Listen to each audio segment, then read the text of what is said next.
अस्सलाम वालेकुम नाजरीन, आप एन न्यूज़ एचडी देख रहे हैं और मैं हूं फरहाना खान। पाकिस्तान फार्मा सेक्टर की आलमी कामयाबी, हेलियन का करोड़ों डॉलर की सरमायाकारी करने का ऐलान।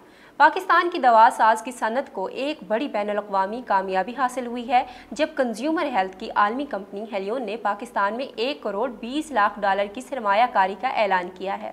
इस सरमायाकारी का मकसद मुल्क में पैनाडोल जैसी अहम दवा की पैदावार को बढ़ाना है ताकि मकामी सतह पर इसकी मुसलसल बढ़ती हुई तलब को पूरा किया जा सके। ये फैसला इस बात का सबूत है कि दुनिया पाकिस्तान की फार्मास्यूटिकल मार्केट को अब एक मुस्तहकम और काबिल एतमाद शोबा तस्लीम कर रही है। SIFC यानी स्पेशल इन्वेस्टमेंट फैसिलिटेशन काउंसिल के किरदार को भी नज़रअंदाज नहीं किया जा सकता, जिसकी फाल मुआवनत से पाकिस्तान की फार्मा बरामदात रवां माली साल 457 मिलियन डॉलर तक पहुँच गई है।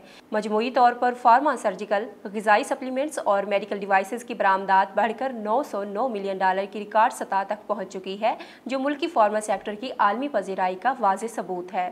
पाकिस्तान फार्मा मैन्युफैक्चरर्स एसोसिएशन के मुताबिक हुकूमत की दुरुस्त पॉलिसियों, ख़ास तौर पर कीमतों की डीरेगुलाइजेशन ने इस शोबे में सरमायाकारी और पैदावार को नई बुलंदियों तक पहुँचाया है।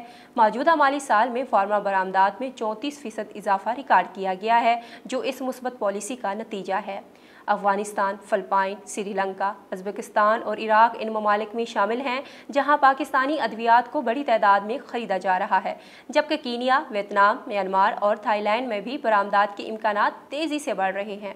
तज्ज़ियाकारों का मानना है कि अगर यही रफ्तार बरकरार रही तो 2030 तक पाकिस्तान की फार्मा बरामदात 1.5 अरब डॉलर की सतह को छू सकती है, जो न सिर्फ मौशत के लिए खुश आइंद होगा बल्कि पाकिस्तान को आलमी सेहत की मंडी में एक बड़ा खिलाड़ी बना देगा।